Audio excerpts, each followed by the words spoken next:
Yo, you know what this is, man. It's your favorite channel, man. This is CTB. This is Chan Tuck Boxing. I'm your boy Jay Slay. So what up to him, man? What's up, everybody? Remember to like, subscribe, hit the notification button, comment. Let's keep this channel growing. You know why? Because we love boxing and you love boxing. That's a fact, most definitely. This is the place where the fight fans come to get these delicious entrees of boxing knowledge. What's on the menu for today, bro? Let's give a post-fight recap on the fight last night with Linares and Devin the Dream Haney. Man, let's talk about it. Let's serve him up, man. If you missed last night's fight, you missed a good fight, man. That was possibly the fight of the year so far to me. If you missed last night's fight, you definitely missed out. I recommend you going back and watching it. It was a great fight. So I'm gonna let you start, man. What was your takeaway from the overall fight last night? What was your big takeaway? Without talking about, I guess, the bigger topics, we were talking about the first 4 or 5 rounds. What was your takeaway from that early in the fight? Pretty much my takeaway was, for one, in the first half of the fight was it was what we thought it was going to be. We said that he would control the fight with his jab, which he did. He has a very nice jab, power jab. The only thing I thought was Linares would be able to get him a little bit more trouble, because he is a crafty guy that can box very well. And pretty much in Linares' whole career, nobody's really outboxed Linares. No, he's been stopped and hurt and whatever. But even Lomachenko, for that fight, didn't outbox him. And also, he was ahead on one scorecard when he got stopped in the 10th round. A lot of people forget that. Yeah. So that was a very competitive fight for it being like 5 rounds going to the 10th round. Mm-hmm. So the guy can box. So that kind of surprised me that Devin Haney was able to control his ring generalship with a guy that's a veteran and so crafty. So I was kind of surprised. And in the first half of the fight, his defensive responsibility was excellent, and I was enjoying it. I was like, wow, he's looking real sharp. Now we'll talk a little bit more about the last half of the fight, but that first half of the fight, that's what I got from it the most. Yeah, I agree with you, man. I think you watched our previous video. I said the first 3 rounds was going to be competitive. I thought Linares would give Haney some fits, and that didn't happen really. Devin Haney had that jab in his face the whole first half of the fight. Linares really couldn't do nothing. He kept the jab on his stomach. He kept the jab in his head. He was landing the heavy straight right hands, and like you said, being defensively responsible. And pretty much, I won't say he was playing keep away, but he was on the back foot pretty much the entire first half of the fight. But it started to the middle rounds, man. The middle part of the fight when Devin Haney started to turn up the pressure a little bit. What was your opinion on that in between the 5th and the 8th round?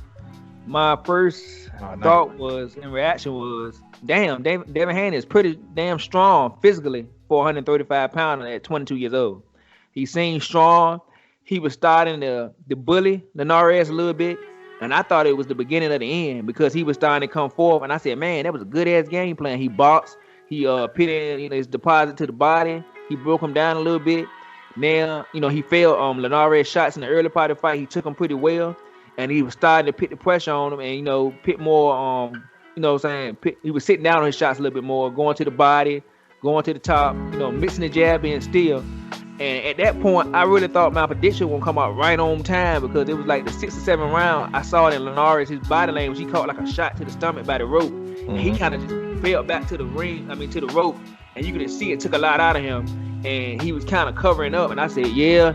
And I think even Jay texted me and was like, hey, I think we about 1 or 2 rounds away from this being over with. And I was thinking it in my head. So I said, okay, I know I ain't tripping. So I'm thinking we got maybe 1 or 2 more rounds left. But, it changed. But that's what I got from the 5th to the 8th round. So yeah, I agree with you, man. The middle round went exactly how I predicted in the last video. If you go back and watch it, I pretty much said Haney was going to bully him. I said Haney was going to walk him down, was going to push him on the ropes and bully the bigger man. Cause I thought Haney put on size for that reason. I said Haney was going to bully him and start landing shots. And like my boy Armando said, once he felt Linares' punch, I even texted mine and said, I said, yeah, Haney not scared of his punch. Cause he was taking Linares' earlier punches with ease. Like he'll take it, he'll shake it off and come back in and start working on Linares and pushing him to the ropes. Mm-hmm. Yeah, and when he hurt Linares to the body and the head, when he started beating Linares up, I was like, yeah, it's about to be over. I think it was like around the 7th or 8th round. I was like, yeah, I thought it was gonna be over in the 8th. Cause the 7th round he got hurt. He hurt Linares so bad. I thought the 8th was gonna be it. I said, yeah, it should have been the 8th round. He should have got hurt. It should have got stopped then. But it didn't turn out that way. second half of the fight, the 9th to the 12th round, man, Haney had some trouble, man. What was your thoughts going to your head during that part of the fight? One of the first things, like you talked about it earlier, Linares got a lot of heart, man. I'm giving him his credit. The man got a lot of heart because a lot of fighters, after being dominated for like the first 8 or 9 rounds, would have just, packed it up and just put him either just tried to stay away to survive, or they just would have folded. And he didn't. He started firing back. It's like he caught a second win. And when he caught his second win, it seemed like Devin Haney kind of slowed down a little bit. And once he slowed down, the main problem I saw with him, his defensive responsibility got bad. He started getting caught with shots, and they started changing shots, and he started getting caught with shots, and he got a little sloppy. He still won, I think, the 9th round, but then the 10th round is when he got caught. He was winning that round also, but then in the 10th round, he got caught right at the end, and it was funny because Linares caught him on the button, and then he kind of like shoved him to the ring, and then I didn't really get to see the shot from the angle, but then when I seen Haney walk, you could tell his legs weren't under him, and I said, "Oh shit, he hurt for real." I text Jay, I said, "Man, he hurt." And then he came out there 11th round, and his legs weren't never there for that whole round, and he was trying to survive.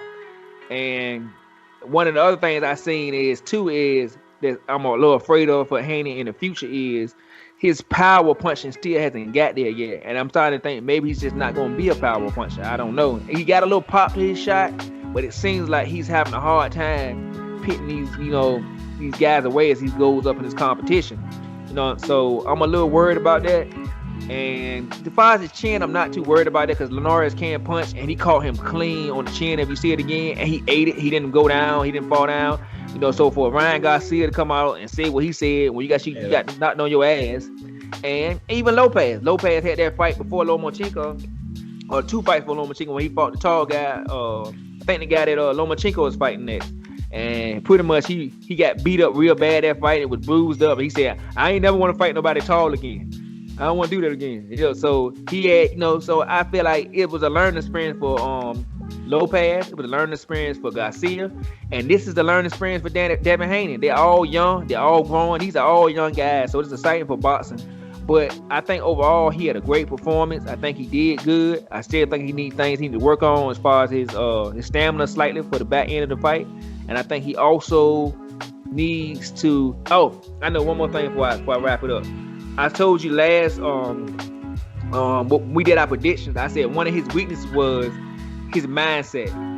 And the problem that got Devin Haney caught in that last half of the fight was he wanted to stop Linares real bad. Because Lomachenko had stopped him, he wanted to make a point that he was going to stop him too. And he started taking more chances and leaving himself open. That's how he got caught. So that I was afraid of that before the fight happened, and it came, to pass that he took more chances because he's trying hard to prove to the world that he can hit.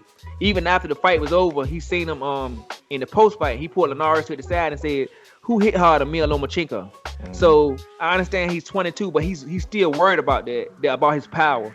So that's the thing that I take from him. He's a great fighter. His boxing skills is great for a 22-year-old. I don't think he's nowhere near his prime, but if I had to nitpick, I would say that his power and pretty much the defensive responsibility the last 3 or 4 rounds of the fight. Yeah, I agree with you, man. I think second half of the fight when he got caught how I thought he was. Like I said in the prediction video, you said Linares throw combinations when he counterpunch. He don't counterpunch with 1 or 2. And that's where he caught Haney. He caught Haney with a swift 4 or 5 punch combination. He missed most of them, but the one that landed was the one that mattered. I said that was you called it American syndrome when you when you do all that in the combination. And I said if he catch, I said the exact words. I said if he catch Haney, we will see what Haney had, or what Haney heart was at. Cause I never seen Haney bring a dog out of him. I never seen Haney had to be a dog in the fight. So when he finally got caught, I think I seen what I needed to see from Haney. I didn't like how he responded to the shot. I know everybody get hit. Floyd Mayweather was the greatest defensive fighter of all time. He got hit 3 solid times that I can remember in my day. At least 3 solid times where he was buzzed, hurt, or touched the canvas with his fist, with his hand. Everybody get hit. But the difference is when Floyd got hit, Floyd knew what to do. Like Floyd, when he fought Shane Mosley, you see him buckle. He tried to fight back again. He got caught again by Shane. He buckled harder and knees went up. He came back down. With his eyes closed, you see him reach out and grab Shane. Like it's like instinctual. He knew where Shane was at. Like instinctual. That was amazing technique he pulled too. A lot of people overlooked that. Before him to if go back and watch it, like exactly what you said, he got caught, and as soon as he got caught, he locked his arm. Yeah, and it was amazing that even in that moment of being hurt, his instincts kicked in to lock their arm in. And so I'm saying that was the first time he got hit when Shane caught him with the right. Yeah, the first. Yeah, I'm thinking about the first one. Yeah, and that was amazing to me too. The second time when he caught him with the overhand right. Yeah, the loop hand. Yeah, he buckled. Like you see him, like you slow it down, you see Floyd slow, like with his eyes closed, reach out and grab him. He buckled while buckling. That's all instinctual. To me, Haney doesn't have that. Haney kind of, when he got buckled and walked towards the corner, I wanted to see how he was gonna come out. He came out, you can still tell he was hurt, and he was trying to like backpedal and all that, and then he'd go in and shoot the hole. I think against another fighter with fast hands like a Lopez or a Tank, I think that will get him in trouble. He has to work on that dog aspect in him. I'm gonna say that part. He has to work on that dog aspect. I don't think he's ever been hit like that with the lights on him like that. That was his first time getting checked like that with the lights on him. And like you said, Linares is a decent puncher, man. Linares is a heavy puncher, but it took him pretty much took him a whole round to get his legs back from that shot. To me, and this, like you said, I'm not nitpicking him. I'm like I said in the prediction video. I wanted to see when Devin Haney get hit, how you gonna respond to it. He dominated the entire fight. I'm gonna go ahead and say that he dominated from beginning to end, except for those two instances. Even in the after being shot, after he started getting his legs back, he started dominating again. He picked it up again, which I thought was a mistake also. But he did. He started picking it up again, started beating Linares up in the 12th. And then Linares got him again. And you heard him and had him buckled again. So now at the end of the 12th, now Devin Haney holding it again. And that's why the crowd started booing, which I don't like the crowd booing. It was dumb to me. But especially after he dominated the man for most of the fight, you booing the man because he got checked doing what he's supposed to do. But Haney does have some work to do, like you said, with his with his not so much his ego, but more so just growing up. He's a young man. He's 22 years old. It's just a young man thought, which is the reason why a lot of these young fighters, promoters get in the way a lot of fights. Like Tank. I mean, you were talking last night about Tank. Dave was not fighting Lomachenko early in his career. Lomachenko was the same, and pretty much Devin Haney's in the same position that Tank was at that time at 22 years old, with no amateur background, no decent amateur background, and both of them went pro at 17 years old. They went pro early. Lomachenko was a two-time gold medalist. You know what I'm saying? The same thing with Linares. Linares is a decent fighter. He's a vet in the ring, so he has more experience than Haney had. So this was why it was considered a big step-up fight because of that fact. I said last night maybe he don't. Me, if I'm Haney, I'm gonna ask you this question: if you Devin Haney's promoter or Devin Haney's which I think is Eddie Hearn, if you Eddie Hearn, are you willing to put Haney in with another step-up fighter like a Lopez now? Or you think you need another Linares level first? Yeah, I'm putting him in there because for one, he didn't ask for the fight too many times at this stage. Like he been calling Lopez out for a while. He been saying, Tank, I've been trying to fight these guys. They don't want to fight me, which is somewhat true, especially with Ryan Garcia. He really does, because he dropped. He was a mandatory and he ran away from him. But Ryan Garcia not even on Ryan Garcia. I think I told you last night. Ryan Garcia is not on these guys' level. No, he's not. He's not ready. So no. He's the youngest also, I believe. He went in. He's also the youngest one out of all of them. Yeah, he's young too. Though I say all these guys is young. They nowhere near their prime. Yeah. So I feel like, man, I mean, me and you talked about it last night. He'll beat Tank ass. I mean, that's how I feel. No. But I mean, no. I mean, there's another video. But I would say this. I think Devin Haney fighting Lopez is not going to be the same type of fight you think it's going to be. Like you said, the only problem I think he could have, if he can't hit hard enough to make Lopez respect him, then Lopez is going to just be overly aggressive and start walking through his shit and just take more chances until he catch him. Yeah. Like, you know what I'm saying? So same with Tank. So, and then I do want to see Tank next fight at 140 just to see how his power translates to the bigger weight because, he 130 and 126. I know he hit hard, but I just want to see him knock out 135 and 140 like he do at 130 and 126. But I think with Lopez, just my opinion, I think he can outbox Lopez. I think he still can out jab him. He's more slick, but I'm afraid of, like you said, we said last night, I don't know if his power is enough to make Lopez respect him. And if Lopez, with the way he hit, if he don't respect you and he gonna go out taking chances and you gonna get in them exchanges where you gonna have to exchange with him to keep him off you because he's not respecting you. And if he catch you, you see what happens and how he react. And I don't like you said, I don't like the way he react when he get hurt, because Lopez is a killer. And if he gets you hurt like Linares did, he's gonna pitch you down or finish you. So that's the only thing that scares me. But I think he's ready. He just gonna have to be on point that night. He gonna have to be focused and have to be on point and come with a game plan. Like I said, if I would give him one more fight, maybe. But I mean, what's gonna change? Like I said, the thing with me is his power. Is his power gonna change the next 2 fights? If it's not, then there's no need to wait. But you might have more issues with him. But that's the main thing with me with Lopez. If he can make him respect his power, I think he'll beat Lopez. Yeah, you kind of changed my opinion on it, because at first I was thinking, yeah, I would put him in with another level of Linares. But talking to you now, listening to that, I kind of agree with you now. I kind of would put him in with him, because if you're right, if all you have to worry about is his punching power, then yeah, it wouldn't change. It wouldn't really change the outcome whether he fight him now or fight him later. It still be the same outcome. But that's my biggest issue with Haney, man. Is him fighting them level of punches, because we know Tank can get you out of there with one punch. Yeah. We know Lopez can get you out of there with 1 or 2 punches. Yeah. They are the heavier punchers in that division. There's without no question. Mm-hmm. Garcia has a left hook. He has a left hook, but Garcia, like I said, he's not on their level. Mm-hmm. But when it comes to the Lopez's and the Tanks, like you said, they're killers. They will get you out of there. I think what got Loma in trouble with Lopez early was once he felt Lopez's power, he was scared. Mm-hmm. So I'm scared that Haney will fall into that trap. Like once he feel Lopez's power, like, oh, Lopez is quick too. Mm-hmm. Once he see Lopez's speed and feel Lopez's power, he's gonna get gunshot, and that jab ain't gonna be enough to keep Lopez off. Mm-hmm. That's my fear. The same way goes with Tank. I think once he feel Tank's power and see Tank is faster than he thought, I think he would try to lean on his jab more, and I think he needed another game plan than that. Honestly, when he get hit, I seen when he get hit. I seen how he take it. I'm not saying he's not a dog. I'm pretty sure he has plenty of dog in him. And this fight was a learning curve.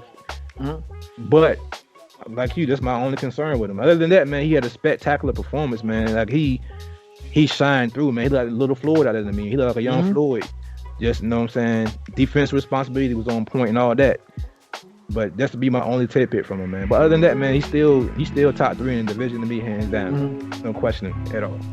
All right, with that being said, man, you got anything else you want to add to this topic? I'm gonna say one last thing, and that is, this could be a blessing in disguise for Devin Haney, because in a way, I'm gonna say he was kind of the boogeyman of 135 when it came to Lopez, Ryan Garcia, and like Luke Campbell and Lomachenko. But they watched the fight like we did last night. And now, like he said, Lopez already said on Instagram or Twitter, you food. He said, you food now. Mm-hmm. So I think Lopez and some of these other guys had doubts if they could beat Devin Haney, because, you know, he is a very skilled fighter. But I think after last night, they saw some weaknesses. And I think now those fights that we want are probably going to get made now between him and Lopez, because Lopez has a little bit more confidence. So it could be a blessing in the sky for us boxing fans. For a real undisputed. Yeah, I agree, man. I think that fight should be coming up next, man, to be honest, because Lopez is in need of a big fight right now, because I think he's fighting on Thriller now, and nobody's even talking about it. Like, we haven't even mentioned it yet, because it'd be slipping my mind to talk about it. So he's in need of a big fight, and really, he has no other excuse other than fight Devin Haney for that real WBC title. Especially now, like you said, if you putting Peyton and Fortnite emojis up and all that stuff, man, you gotta back that shit up, man. But I see him fighting we'll break it down later on, but I see him fighting Lopez completely different. I don't see him fighting him the way Linares did, or the way he put Linares. So if we think Haney food, then he a fool. Like, I think Haney could be beat, but to me, you still have to prove it to me that I had to see it. Like, even with the Tank fight, I'm a Tank fan because I grew up watching Tank. I seen Tank grow up, you know what I'm saying, from the Baltimore area. I seen Tank grow, so I'm a Tank fan. But I still have to see that fight. Like, I'm not sleeping on Haney because he got hurt by Linares in the fight. Because everybody get hurt. Shit, Tank got hurt. Fucking Loma got hurt Lopez in the last fight. So everybody get hurt. So it is what it is. But that being said, though, man, CTB, man, Chin Tuck Boxing. I'm your boy Jay Slay. Cut him out of here, man. All right, everybody, remember to like, subscribe, hit the notification button, comment, logo at the bottom of the screen, just click on it. Let's keep this channel growing. You know why? Because we love boxing and you love boxing. But most of all, God, peace, and love, and we out of here.